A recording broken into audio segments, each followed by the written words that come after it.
Assalamualaikum warahmatullahi taala wabarakatuh.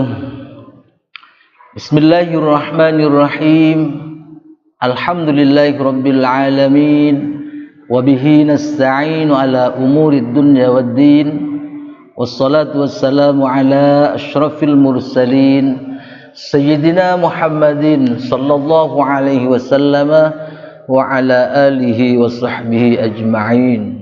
Rabbi shrah li sadri wa yassir li amri wahlul 'uqdatam min lisani yafqahu qawli, amma ba'du.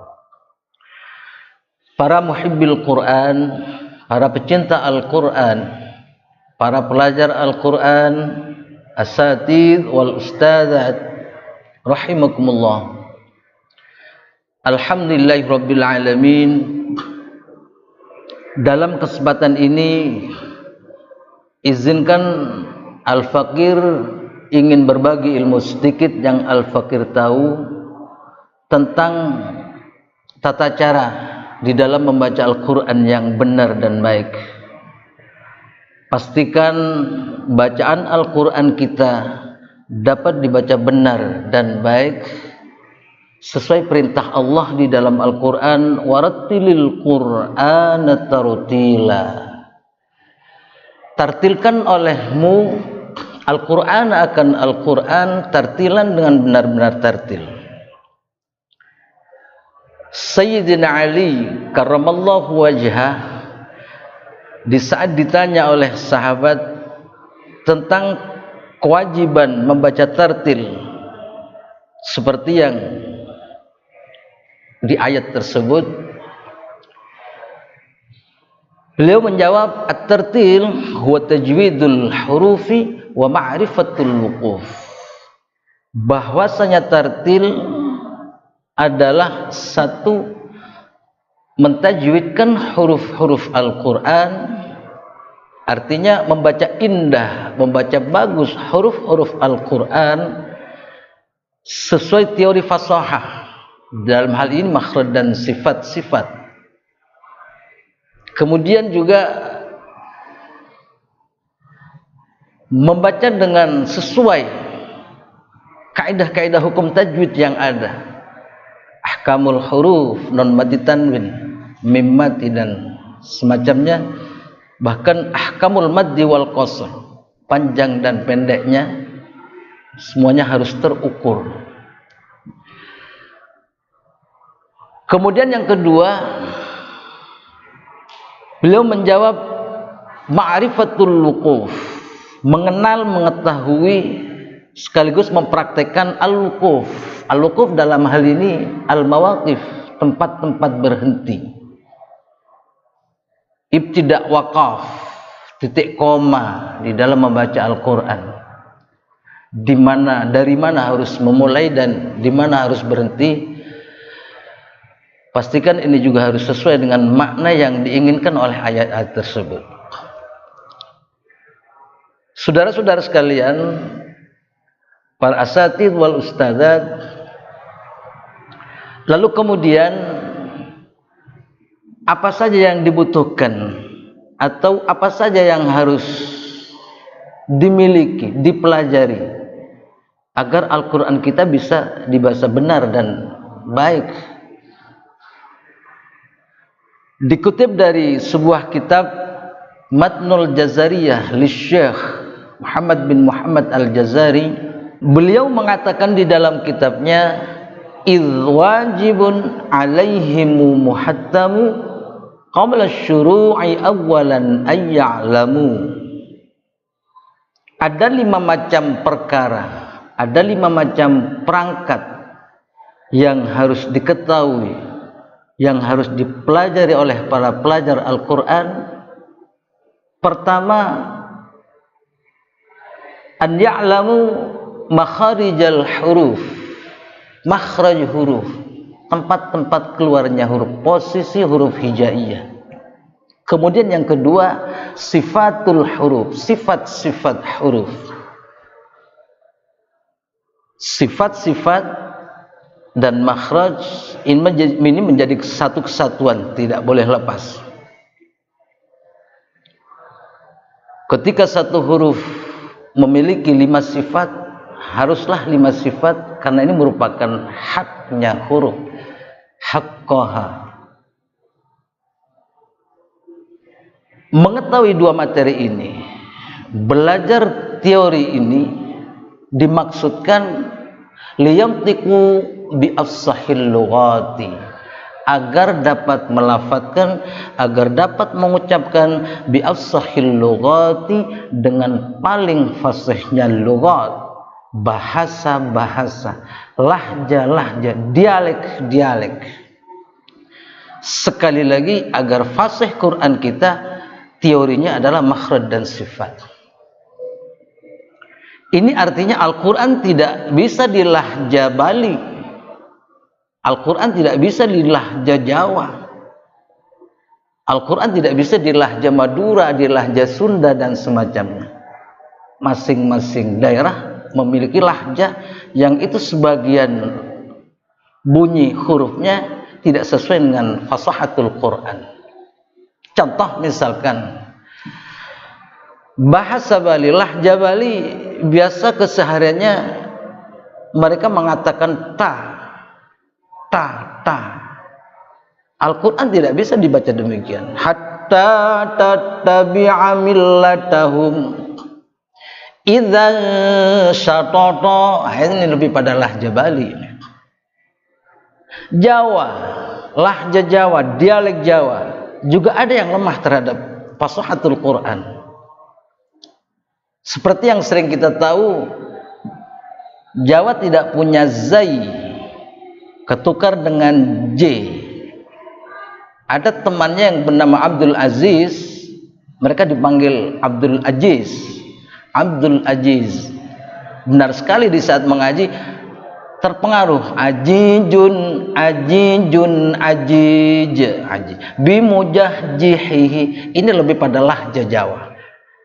Bahkan ada sebagian daerah wilayah yang sangat kental Jawanya, kesulitan mengucapkan hak, ain, hak jadi kaf, alhamdulillahi rabbil alamin. Semacam ini yang contoh-contoh yang tidak bisa di-Al-Qur'ankan. Madura juga lemah sebagian hurufnya, lahja Madura. Kita tahu Madura banyak menggunakan vokal kabara, edojo,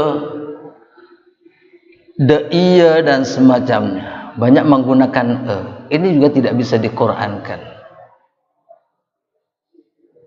Ketika mengaji, karena belum tahu tentang fasahah ini, fasahatul Quran, benar saja dimadurakan. Edojo nasrullah. Ini yang terjadi. Edojo nasrullah wal fath. Sunda juga begitu. Banyak mati hamzah di ujung belakangnya. Kumaha kaditu di dia. Benar saja Qur'annya dibaca sabila amanu alima.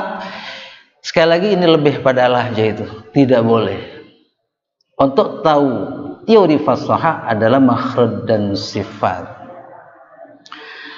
Kemudian perangkat yang ketiga, muharriri tajwid, memperdalam ilmu tajwid terkait dengan ahkam atau hukum-hukum yang berlaku di dalam ilmu tajwid. Ahkamul huruf, nun mati tanwin, mim mati, ahkamul maddi wal qasr, panjang pendeknya.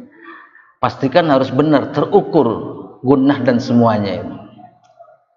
Dan ini menjadi satu kesatuan. Tak cukup fasih, tak cukup hanya tajwid. Kedua-duanya, bahkan ketiga-tiganya, makhraj, sifat, tajwid harus bersamaan di saat mengaji Al-Quran. Ketiga-tiganya harus sama-sama dipraktekkan. Hanya fasih, tajwidnya berantakan. Misalkan contohnya, wa minan nasi man yaqulu amanna billahi wa bil yaumil akhir wa ma hum bimu'minin. Ini yang tidak paham tajwid, dipandangnya sudah indah, sudah bagus, lancar. Padahal Quran ukurannya bukan lancar, bukan semata-mata fasih tajwidnya. Harusnya dibaca dengan komplit, fasih iya, tajwidnya juga. Misalkan Bismillahirrahmanirrahim. Wa minan nasi man yaqulu amanna billahi wa bil yaumil akhir wa ma hum bimu'minin. Kira-kira semacam itu yang komplit. Kemudian perangkat yang keempat adalah al-mawaqif, ibtida' waqaf, titik koma. Ini juga harus kita pelajari, sehingga dari mana harus memulai dan di mana harus berhenti. Tidak sepotong-sepotong tanpa memperhatikan makna dari ayat-ayat tersebut. Contoh misalkan hanya sepotong yang keliru, bahkan fatal maknanya. Innallaha thalithu thalathah. Atau dari awal cuma karena memulainya dari innallah, ini maknanya rusak. Laqad kafaral ladzina qalu. Kemudian innallaha thalithu thalathah. Ini contoh yang keliru. Mulai dari innallaha thalithu thalathah. Bayangkan maknanya, Allah adalah nomor 3 dari 3 Tuhan. Harusnya disambung jadi satu. Atau kalau terpaksa harus motong, waqaf di qalu, diulang lagi dari qalu. Contohnya, laqad kafaral ladzina qalu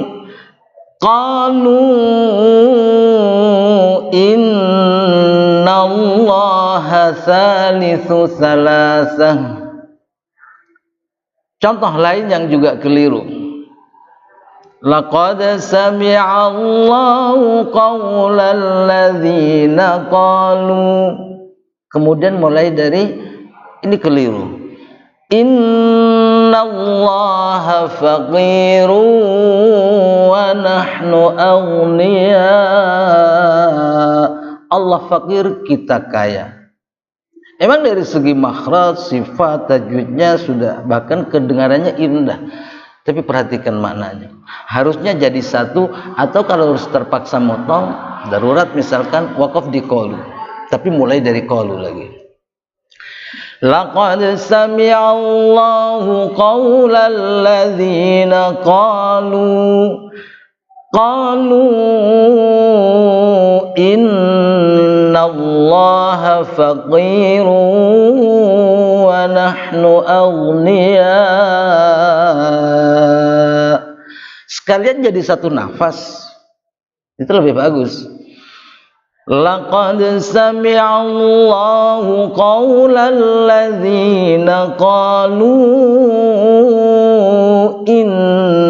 innallaha faqirun wa nahnu aghniya. Itulah contoh al-mawaqif. Kemudian yang terakhir adalah perangkat yang kelima, wa man ladzi rusima fil masahib, tulisan-tulisan yang ada di dalam Al-Qur'an. Dalam hal ini al-faqir lebih pada dari sisi bacaannya.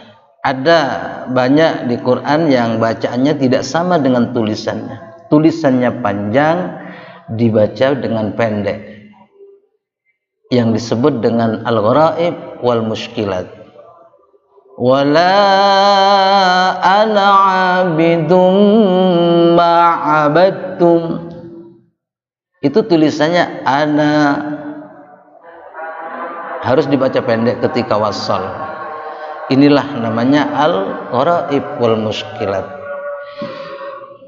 Para pecinta Al-Quran, saudara-saudara sekalian, pastikan kita ke depan akan belajar 5 perangkat tadi secara utuh, dimulai dari makhraj, sifat, at-tajwid, kemudian al-mawaqif, kemudian al-gharaib wal mushkilat. Itu barangkali sebagai pengantar.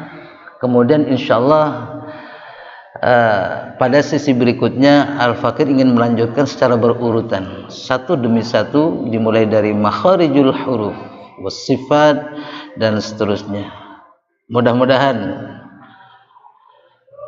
kita semuanya dapat mengambil manfaat dari penjelasan ini dan bisa juga seluruhnya untuk mengikuti pada sesi-sesi berikutnya, karena ke depan kami akan menyampaikan materi itu tadi satu demi satu secara rinci insyaallah. Mohon doanya dan mudah-mudahan kita semuanya dapat berkah dari Allah Subhanahu wa taala, barokah Al-Qur'an, amin ya rabbal alamin. Allahumma syrah bil Qur'an sudurana wa yassir bihi umurana wa barik bihi ulumana wa adzim bihi ujurana wa hassin bihi akhlaqana wa wassi' bihi arzaqana wa nawwir bihi quburana walhamdulillahi rabbil alamin. Assalamualaikum warahmatullahi wabarakatuh.